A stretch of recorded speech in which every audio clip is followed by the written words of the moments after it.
Eh bien bonjour, chers téléspectateurs d'Info 83, très heureux de vous accueillir sur notre plateau. C'est du domaine de l'immobilier dont on va parler, qui, je dirais, défraie la chronique à l'heure d'un rapport qui a été rédigé et publié par l'autorité de la concurrence sur la notion d'entremise immobilière, c'est-à-dire la profession immobilière, les agences immobilières. Un rapport, je dirais, qui déchaîne un petit peu les passions. Et c'est l'occasion d'en parler avec un professionnel de l'immobilier qui vient justement partager sa réaction et son avis, sa réaction encore une fois sur ce rapport, en la personne de Stéphane Fritz, le président directeur général de Guy Hockey Immobilier. Bienvenue sur notre plateau, monsieur Fritz. Bonjour, merci beaucoup pour votre invitation. Eh bien, écoutez, très heureux de vous accueillir, de vous avoir en ligne, en visioconférence. Alors, j'aimerais vous demander, à l'heure, encore une fois, je le rappelle pour nos téléspectateurs, de ce rapport de l'autorité de la concurrence sur le thème de l'entremise immobilière, soit in fine la profession réglementée de l'immobilier. Je voudrais avoir votre réaction. Pourquoi la profession immobilière est-elle finalement vent debout suite à ce rapport ? Alors, elle est vent debout parce qu'on voit bien qu'il y a une attaque aujourd'hui contre le métier d'agent immobilier. Il doit y avoir une volonté assez forte de dérégulation de la loi Hoguet, dont on rappelle qu'elle est de 1970 et que le législateur, au moment où il vote la loi Hoguet, ce qui n'est pas le cas dans tous les pays d'Europe, c'est pour protéger le consommateur et obliger le professionnel et rien d'autre. La loi Hoguet, aujourd'hui, elle a une exigence de formation, elle a une exigence de connaissances, de compétences pour pouvoir faire ce métier d'agent immobilier. À mon sens, pas suffisamment. Et on voit aujourd'hui la volonté de déréguler pour aller vers un plein emploi et autoriser un petit peu tout le monde à pouvoir faire de l'immobilier. Alors évidemment, on s'inscrit en faux parce que le métier devient de plus en plus réglementé, de plus en plus aujourd'hui, enfin la transaction immobilière devient de plus en plus réglementée. Aujourd'hui, on a un enjeu majeur qui est un enjeu sociétal, qui est celui de la rénovation énergétique pour la préservation de notre planète. C'est 25% des gaz à effet de serre émis, le bâti. Aujourd'hui, il y a des vrais enjeux et les agents immobiliers sont là pour faire les tiers de confiance dans ces problématiques et au moment où on a envie de déréguler. Donc évidemment, on ne comprend pas trop ce qui est fait. On essaye de comprendre en ce moment. Les chiffres ne sont pas tout le temps bons, ceux qui sont pris par l'autorité de la concurrence, notamment pour les pourcentages de commissions. Et on se demande si ce sont des gens intelligents aujourd'hui qui mentent ou si ce sont des gens pas très intelligents qui n'ont pas conscience des vrais chiffres. Alors justement, je rebondis pour nos téléspectatrices et téléspectateurs qui seraient des néophytes en matière de profession réglementée de l'immobilier. On rappelle que la loi Hoguet est finalement la loi qui réglemente la profession justement immobilière. C'est en quelque sorte la masse de granit finalement sur laquelle s'appuie la profession réglementée de l'immobilier. Et effectivement, l'autorité de la concurrence est un rapport, oserais-je dire, iconoclaste sur justement la loi Hoguet qui fait partie des mœurs, j'allais dire aujourd'hui, c'est elle qui réglemente les agences immobilières. Alors plus précisément, c'est vrai que vous l'avez dit et on le rappelle pour nos téléspectateurs, c'est notamment le domaine de la transaction en fait immobilière qui est impacté notamment par ce rapport. Selon vous, pourquoi en fait vouloir déréguler la transaction immobilière? Selon vous, comme vous disiez, vous êtes surpris, vous êtes étonné, mais j'aimerais avoir vraiment votre opinion là-dessus. Je pense que c'est une méconnaissance aujourd'hui de ce qui se passe sur le terrain. Moi, mon travail, c'est de défendre les bons agents immobiliers. Il y en a certainement de mauvais, uniquement d'ailleurs, justement parce qu'on autorise.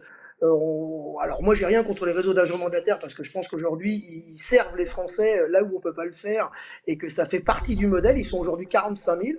Ils ont prospéré sur la loi Hoguet, donc la loi Hoguet n'a pas empêché à ce qu'ils se développent. Moi, je serais plutôt partisan aujourd'hui d'avoir des formations beaucoup plus poussées. On est un porteur de carte T, c'est l'agent immobilier, le détenteur de la carte, c'est le patron de l'agence immobilière. Aujourd'hui, il a une obligation de 14 heures ou 42 heures tous les 3 ans ou de 14 heures par an. J'aimerais pousser ces formations-là, à minima ces horaires-là, jusqu'aux collaborateurs parce que c'est la valeur perçue d'un client, acheteur, vendeur, bailleur, elle est entre le collaborateur et lui-même. À cet endroit-là qu'il faut pousser, je pense, la compétence. Donc, je suis favorable à ce qu'aujourd'hui, on augmente le nombre de formations et qu'on oblige jusqu'aux collaborateurs à se former. Et la loi Hoguet, elle oblige uniquement le porteur de carte. Donc, la loi Hoguet, c'est quelque chose dont le fondement même est le mandat. On ne peut pas commercialiser tant qu'on n'a pas un mandat. Vous devez nous donner, un client doit nous donner mandat pour qu'on puisse commencer à travailler dessus. Si on déréglemente, il y aura moins de mandats forcément sur la transaction. Et j'ai envie de vous dire que c'est une position de citoyen que j'ai. c'est-à-dire en protection du consommateur, pas en protection des agences immobilières. Parce que nous sommes des réseaux organisés, et si on déréglemente, je ne suis pas certain qu'on soit les plus mal lotis dans la situation. Alors justement, je rebondis et ça va amener à ma question suivante. On le rappelle que finalement, il y a eu une sorte de, est-ce que oserais-je dire, un virage à 360 degrés, puisque lorsqu'on voit la loi Allure, donc qui a été disposée en 2014, la loi Allure avait tendance, comme vous parliez, de cette obligation de formation jusqu'aux collaborateurs. Donc, on le rappelle, le détenteur de la carte T, T pour transaction. Donc, dans une agence immobilière, le détenteur de la carte, c'est lui qui permet d'exercer et à ses collaborateurs d'exercer. Et effectivement, il y a cette obligation pour renouveler sa carte tous les 3 ans auprès des chambres de commerce. Voilà, je le rappelle pour nos téléspectateurs néophytes. Donc, tous les 3 ans, effectivement, il y a cette obligation. Je vous remercie. Je parle sous votre couvert. Mais tous les 3 ans, il y a cette obligation fort de 42 heures de formation qui conditionne le renouvellement de la carte. Donc, une agence qui ne fait pas ses formations et ses collaborateurs non plus ne peut plus exercer, tout bonnement. Donc là, on s'aperçoit qu'il y a eu en 2014 la loi Allure qui disposait cette réglementation. Et là, finalement, un rapport qui, comme je reprends votre expression, tend à déréguler finalement. Donc, j'allais dire, c'est ma question, n'est-ce pas un pavé de plus finalement dans la mare, je dirais subi par la profession réglementée de l'immobilier qui peut-être à tort, on va dire, subit parfois ou reçoit des sobriquets négatifs. Est-ce que c'est un pavé dans la mare de plus? Il y a beaucoup de professions qui ont des sobriquets négatifs. On va parler du politique. Si on en parle, je pense qu'on pourrait passer une émission complète dessus. Donc, c'est pas le sujet. Le sujet, c'est pas ça. C'est qu'ils souhaitent aujourd'hui, et pour le coup, c'est de bon ton, c'est de vouloir préserver le pouvoir d'achat des Français. C'est une bonne chose.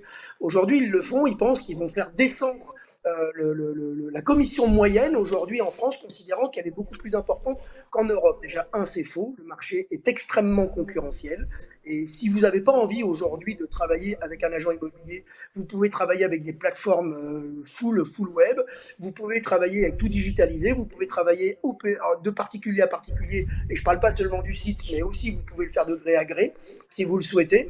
Donc aujourd'hui, c'est hyper concurrentiel, il y a des marques partout, les agences immobilières, il y en a autant que les coiffeurs et les banques dans les centres-villes.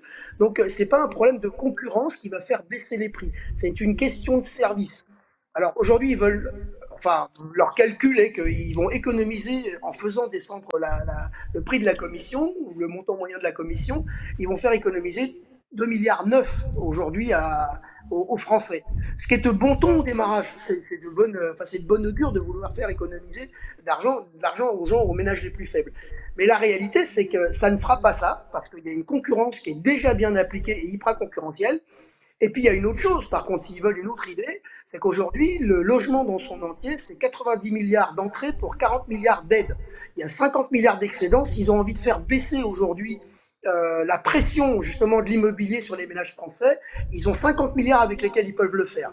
Donc ils ont qu'à, à ce moment-là, diminuer les frais de mutation qui sont pour près de 80% aujourd'hui, et on en rediscutera à ce moment-là. Donc non seulement on n'est pas d'accord avec ce qui se dit, mais en plus on a des solutions. Donc justement, on le rappelle effectivement pour expliquer le contexte. Donc encore une fois, ce rapport donc rédigé et publié par l'autorité de la concurrence et qui, en quelque sorte, c'est un petit peu votre propos, Stéphane Fritz, est une forme de réquisitoire indirectement contre les agences immobilières en parlant, vous avez raison, de tarification aussi sur le domaine de la transaction, disant que les agences immobilières françaises auraient des tarifications bien supérieures à celles des autres pays voisins européens. Et donc vous inscrivez d'ailleurs en faux là-dessus. Outre le fait que finalement, ça va être ma question pour conclure, et j'aimerais avoir votre réaction, est-ce qu'on peut dire que la profession réglementée de l'immobilier, c'est-à-dire vraiment les agences immobilières françaises, sont en danger à l'heure de ce rapport? Non, non, déjà c'est un rapport. Donc je pense qu'il va faire comme tout un tas d'autres rapports, il va aller caler une table dans un ministère, parce que c'est un rapport à ce stade. Donc aujourd'hui, on n'en est pas là. Donc nous, aujourd'hui, on se fédère. J'invite tous les agents immobiliers, en ce compris les mandataires, à se fédérer autour des syndicats aujourd'hui pour aller porter la bonne parole. Est-ce qu'on est attaqué? Oui, on a toujours été attaqué. On a été attaqué par la loi Allure, le fait sur le mandat exclusif. Mais à chaque fois, on nous attaque par de la médiocrité. Alors, il y en a déjà suffisamment dans ce métier. Je pense qu'aujourd'hui, il faut monter notre niveau de jeu, former aujourd'hui plus encore les collaborateurs en face de nos clients pour accompagner et arrêter d'être des porteurs de clés qui disent la cuisine est à droite, le salon est à gauche. Je pense que c'est ça qu'on ne veut plus voir. Or, si vous déréglementez, c'est exactement ce que vous allez voir sur le terrain. c'est-à-dire tout le monde fera de l'immobilier.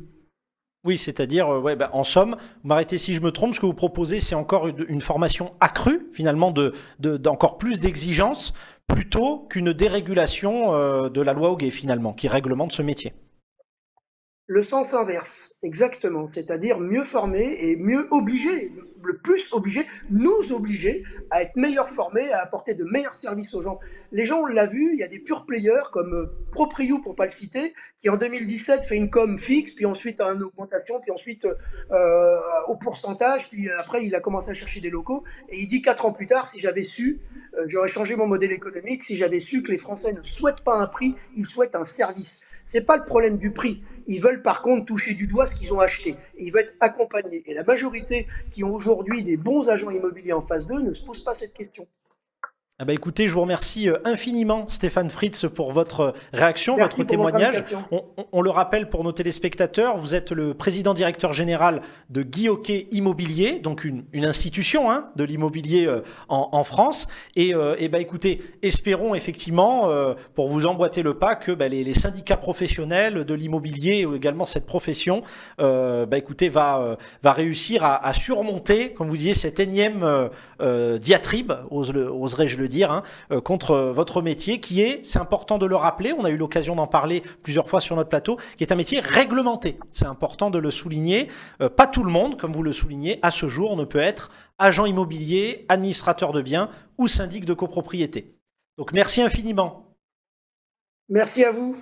Merci à vous, chers téléspectateurs, pour votre fidélité et à très vite sur Info 83.